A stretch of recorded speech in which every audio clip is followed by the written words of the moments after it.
Basically, according to Ragging King, I felt out of school.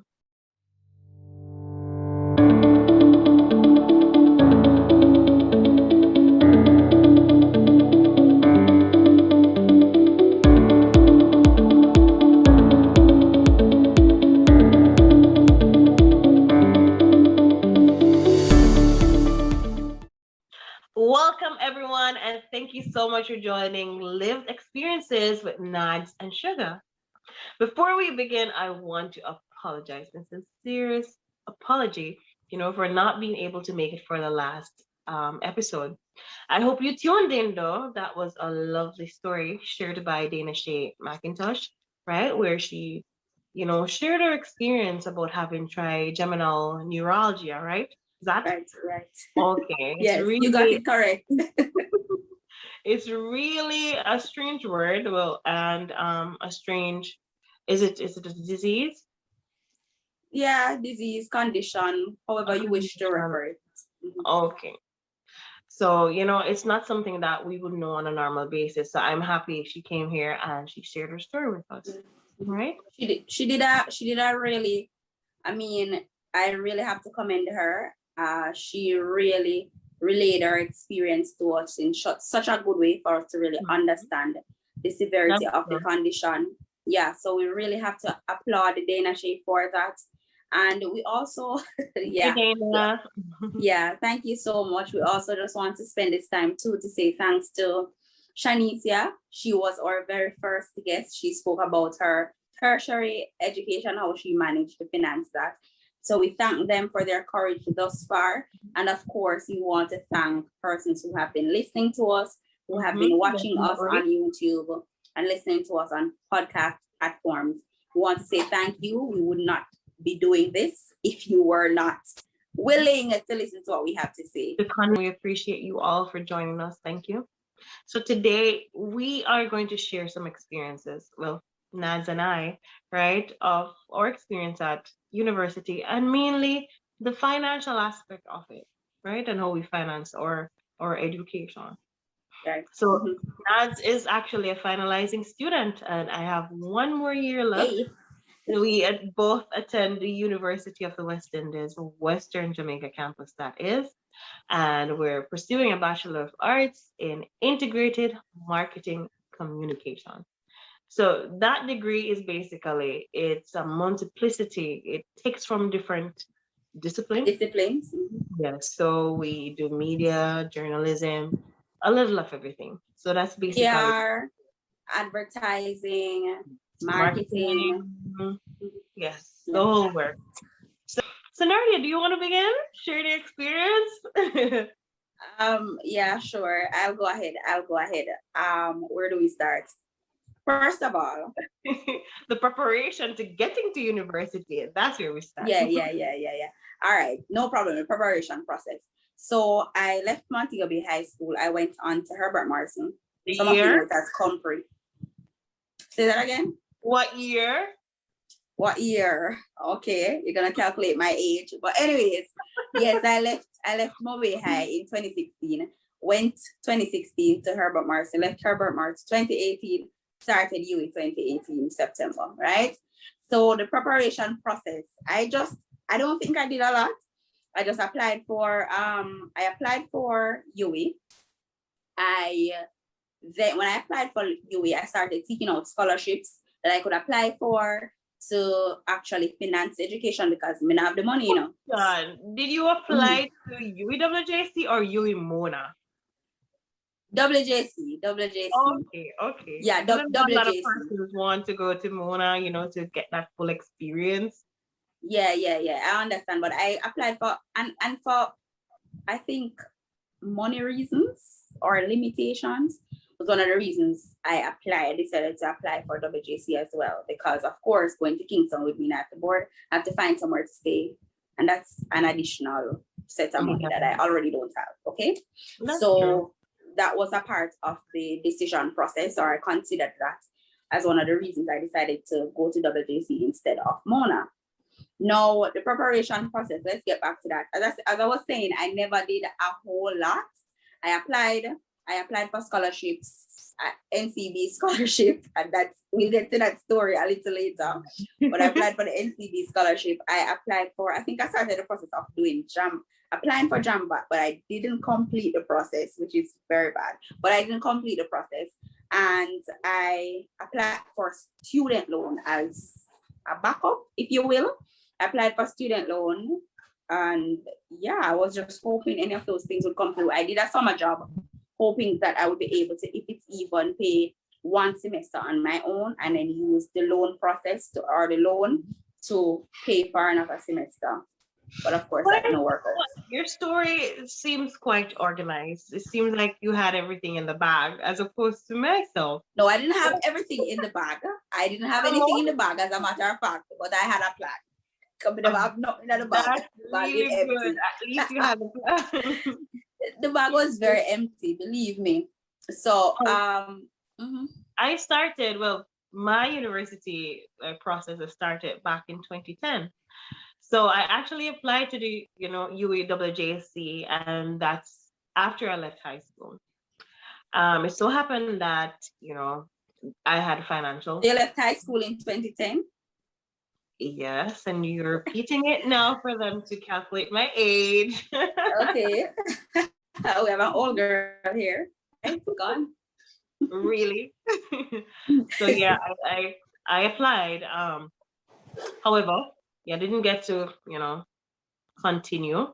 You wrote to me several times, but I did not have the financial backing to continue my studies. Right? So basically, according to Ragging King, I fell out of school. You fell out of school. Yes. So I started working in hopes to, get some funds to start school again. Had a daughter on the way, well, not on the way, but I had my daughter, Nasia Soraya, 2018. And the thing is, I had saved up some money for my first installment for the job, or had intended to pay with my last paycheck, but the company closed and went away with my money. Now, persons around me, they were saying, you know what, take another break, work a year again, and all those things. But I already started before I reapplied to UE, strangest thing. So I was speaking to a friend, I was leaving a CDC meeting, that's a community development committee, right? And a friend of mine there, who's the president, said to me that, Shanna, you can help me finance my manager. Well, sorry, the master's degree. Yes. And I said to him, here you are, wanted to do master's, and I don't even have a first degree. And he asked the issue, and I said, financial. I don't have the financial backing to pursue a degree. And he said, didn't have to worry, that's not a problem. And I'm like, wow, money is not an issue? No, because them have, they have scholarships, agencies willing to help persons. Organizations, charitable organizations who do finance persons. And he told me that there is Hanover Charities, because that's the only one he knew at the time, right? So Hanover Charities is situated in Hanover, mainly help Hanoverians. So I had applied there, and started the whole process and everything. So in addition to that, because I'm not sure what amount of money they would have given to me, I wanted to work and save up for that, to pay at least something at the start of university. And that pay, basically what I saved up, was stolen, basically, because the company closed down and they didn't bother to pay us. They just left. I was discouraged, yes, but I had determination, because I started this process, imagine, in 2010. This is 8 years after. Why would I again take a break? So with faith, I started the process. And you mentioned that, and it's so important. I just want to say it is very important to surround yourself with like-minded persons. Because true. If you realize what Shuga said that she was uncertain. She still wanted to do it. She was speaking to someone who was moving on to a master's, master's. And it was this person who kind of pointed her in the right direction to go after her goals. So it's so important for you to surround yourself with like-minded persons, and persons who are actually leveling up, persons who are actually seeing opportunity, taking those opportunity and always, determined to be better at themselves. Yeah. So in that regard, yeah. And and it was, for me, my father, Sugar, mentioned that I seem to have had it figured out or whatever. If you compare to her story, maybe, but the thing is, my father, he's big on education, right? He believes it is really the key to success, as we often say, and it is really a vehicle that could propel you into the places that you want to be a And part I'm of. happy you say father, because you know that not a lot of fathers are actively involved in their children's life. And that is really awesome that your father was there and he was Yeah, the yeah, rock, yeah. basically. Me have to pick up my father, I know. Me have to Yeah, pick big up up my to father. daddy, big up Yeah, to you. Mr. Panther. Anyway, there. Yes. So he was very instrumental in the process too. Of course, we never had the money, but he always told me, you need to go to university. After sixth form, you're going to university, but guess what? You will have to work to send yourself. So at least I knew that it was something I needed to do, right? It was an important part of growing and furthering myself. So I knew it because he always said it. But then I had persons at church, my youth fellowship group, a lot of the persons I surrounded myself with in terms of youth fellowship, I saw them leveling up. I saw them doing things differently. Some of them, they would have graduated already. Some of them, they were starting. Some of them, they were looking to start. So I was around those type of persons And that all is the why time. it's important to always be involved, because I was in my community group, as I mentioned before. This is the community development committee for Hanover, well, for Haddington, actually, right? I am also in church groups, right? Because joining these community groups, normally they're progressing. Normally there's opportunities that are thrown out in these groups. And if you aren't actively involved or don't know persons who are, these opportunities will miss you. This is the way I, being in these spaces, I got the opportunity to excel and to grow in myself. Yeah, I agree. I fully agree with that. One thing we want you to take away: surround yourself with persons who are determined, they want to progress, they want to move forward, and of course, their drive can perhaps rub off on you or propel you in the right direction. All right. So that's very important. But getting back to the story now, I actually started in 2018. I got approved for the student loan. I never received any scholarships. NCB never bossed me, but you never bossed me either. Don't feel no way. Yeah, but they've helped so many other persons. So kudos to them nonetheless, because so many persons have actually been beneficiaries of their efforts. So I started in 2018. I received the student loan and they paid for my tuition. So that ease of, I never had to worry about anything. I never had to worry about, okay, I may miss mid-semesters or anything like that. It was smooth sailing, to tell you the truth. However, the process was a bit tedious. The process to getting the loan was a bit tedious. So I'm going to backtrack a little bit. So at the time, we required 2 guarantors. When I had asked a friend to be a guarantor for me, well, all friends, the persons who I asked, they're all friends, very close friends and so on. So and that's really a big ask, asking someone to be a guarantor. So kudos to those persons. It's a big ask. It's a big ask, but it's a necessary ask, because guess what? It's progression. Basically, it's you growing. And if I am in a position, I'll definitely help persons out, and I would want persons to help me just the same. Yeah. So it's a risk, but it's one willing to take. Okay. Well, so as I was saying though, I asked a friend and she said, yeah, she was very willing to do it. She never seemed like she hesitated or anything like that. I was very happy. But shortly after, she lost her job.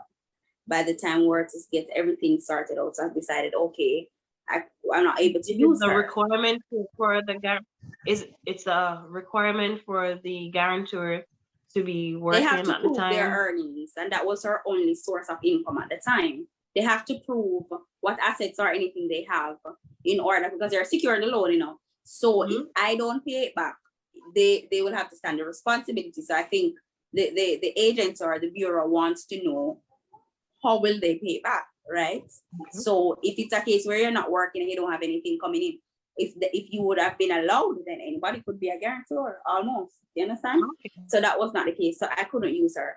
I asked somebody else, something happened, never worked out. And I asked 2 more persons, and of course, they came through for me. I'm very, very happy. And I always say it doesn't matter what happens in life, these persons will always be so important to me. They were not able to give me the money to do what I need to do, but they allowed me to get the money. They allowed me to move forward. They put me a step closer to my dreams, and it'll always be very important. But now I just want to say that you no longer require 2 guarantors. You only need one. Praise be to Jesus. So remember that I got the student loan for the first year. And as I was telling you about the guarantors, no longer need 2. So don't be afraid to apply. You only need 1. So get that 1 person and apply, right? The deadline is August 31st, I believe. You can check their websites to be sure of that. So I received student loan for the first year, and they also gave me a grantee lead. So if you receive student loan and you're qualified for a grantee lead, which is about $25,000 per academic year, you will receive that. So what you can do is probably use, if the amount covered your entire tuition, what you can do is use this in terms of travel, or travel, lunch money, any whatever other expense that you any other expense that you need to cover, you can use this money to cover it, right? So yes, I got that for first year. You only need 1. Funny enough, I knew about student loan, but that was not at the forefront of my brain. Well, yes, I see their commercials and everything, but I did not have anyone or actually investigate. As I said, it was not in the forefront of my mind. So the only thing I'm thinking about is to work, and because my friend told me about organization now, is to apply to these organizations for tuition assistance. So when I started, right, I didn't have any money. Yui wrote to me several times, and I had persons, peers, who were in the same class with me, and because they couldn't pay, they stopped attending classes. But I said to myself, you know what? I know, something will come through. That's how my faith works. So I'll continue going to classes until it happens. It so happened that at my breaking point, right, when I was giving up like months in after mid-semester, right? And I'm so happy that the mid-semester that we did, right, it didn't require us to go to the system to scan our ID to go through to do it. And that's the reason I got the chance to do my mid-semesters, right? So when it was close to finals now and we have to go through that process now, I know that I would have been barred. And I was at my breaking point, and I went to the Bursa and I was like, what can I do to, what are some ways I can use to pay? Advise me. And she was like, there's nothing to do than just to pay. And while talking, she took my ID number and my name.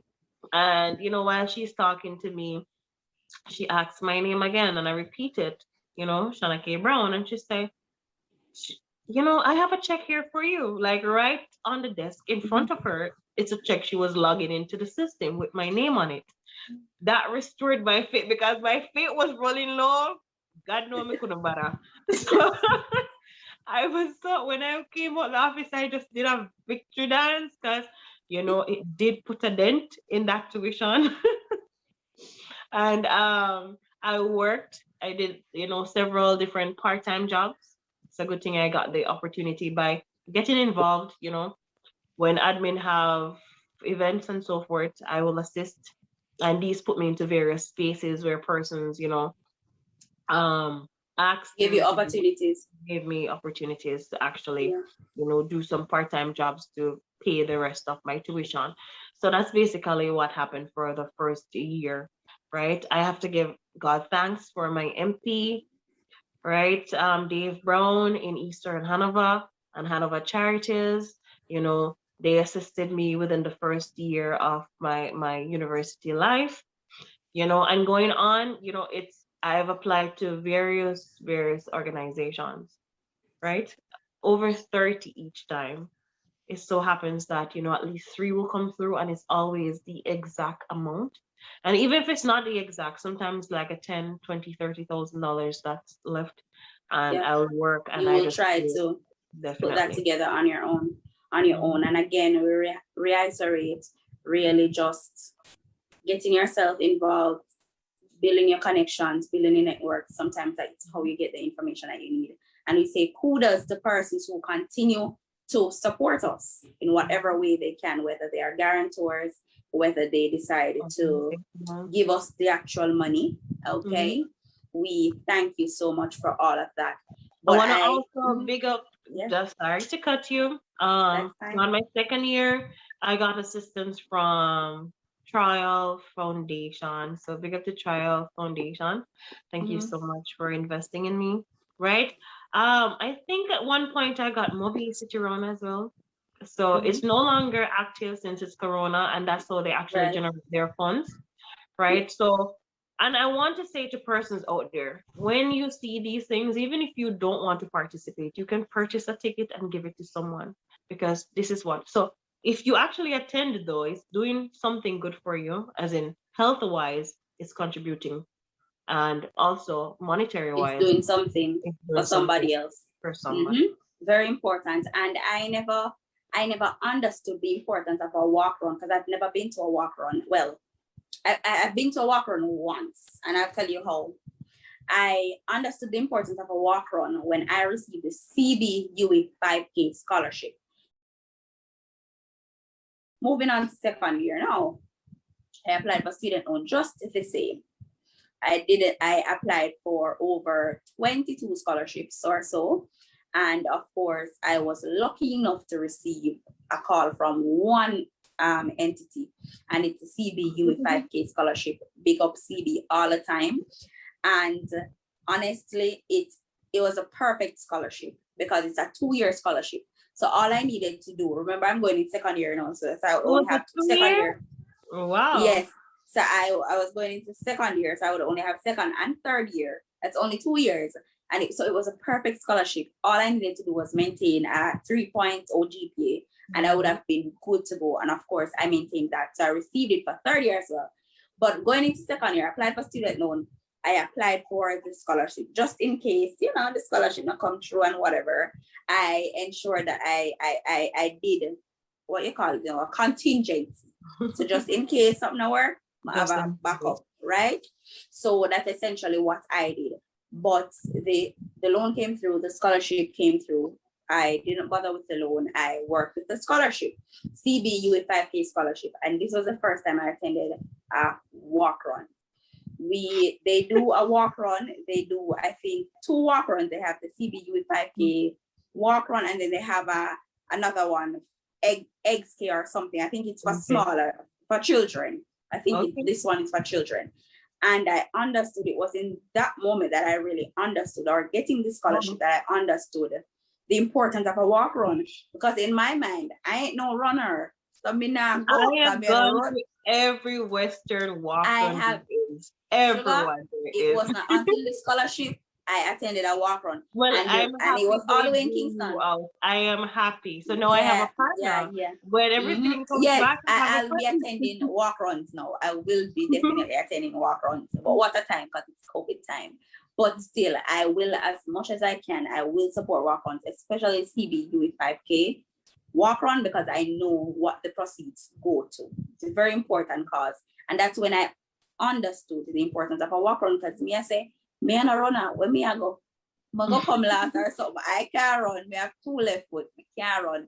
Me not gonna bother with that, okay? But it's very important. It's just as about running. You can walk, it's a walk run, so you can walk, have a good time with your friends, walk and talk, laugh, and so on. But know that the money that you would have given or paid to enter, then you are giving it to a very good cause, right? And that's so important.